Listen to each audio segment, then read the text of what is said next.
નમસ્કાર, હું રાજ. આપ જોઈ રહ્યા છો સ્પાર્ક ટુડે ન્યૂઝ. જિલ્લા પંચાયતની સામાન્ય સભા આજે યોજાઈ હતી, જેમાં વિવિધ 8 સમિતિઓની રચના કરી સભ્યોના નામોની જાહેરાત કરવામાં આવી છે.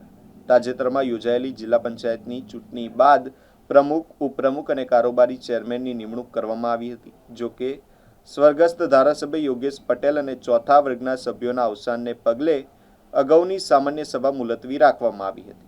આજે મળેલી સામાન્ય સભામાં જિલ્લા પંચાયત પ્રમુખ દ્વારા વિવિધ સમિતિઓની રચનાની જાહેરાત કરવામાં આવી હતી, જેમાં કારોબારી સમિતિ, આરોગ્ય સમિતિ, મહિલા અને બાળ વિકાસ તેમજ યુવા પ્રવૃત્તિઓ સમિતિ, ઉત્પાદન સહકાર અને સિંચાઈ સમિતિ, અપીલ સમિતિ, જાહેર બાંધકામ સમિતિ, શિક્ષણ સમિતિ અને સામાજિક ન્યાય સમિતિનો સમાવેશ થાય છે.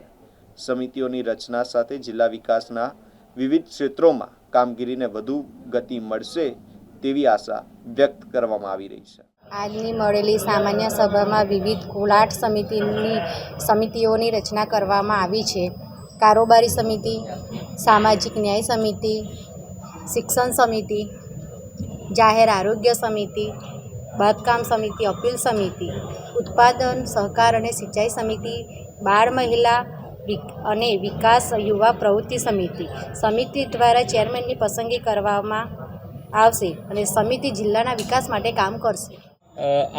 આજ રોજ 25 જૂન 2026ના દિવસે આપણી ત્રીસરી સામાન્ય સભા યોજવામાં આવી.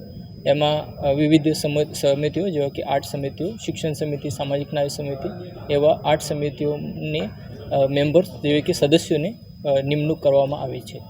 આવનારી સભા હવે ક્યારે મળશે? આની તારીખ હવે તો ડિસાઇડ થયેલી નથી, પણ આપણે ટૂંક સમયમાં આપણે આ તારીખ જણાવી દઈશું. આજે કેટલા સભ્યો ગેરહાજર રહ્યા? આજે એક જ સદસ્ય ગેરહાજર રહેલા છે. કઈ સમિતિમાં ટોપ સભ્ય નિમણૂક થઈ છે? સામાજિક ન્યાય સમિતિ અને શિક્ષણ સમિતિ એમાં 2 છે. એમાં આપણે એક સામાજિક ન્યાય સમિતિમાં ઓર 2 શિક્ષણ સમિતિમાં કોઓપ સદસ્ય નિમવામાં આવ્યું છે.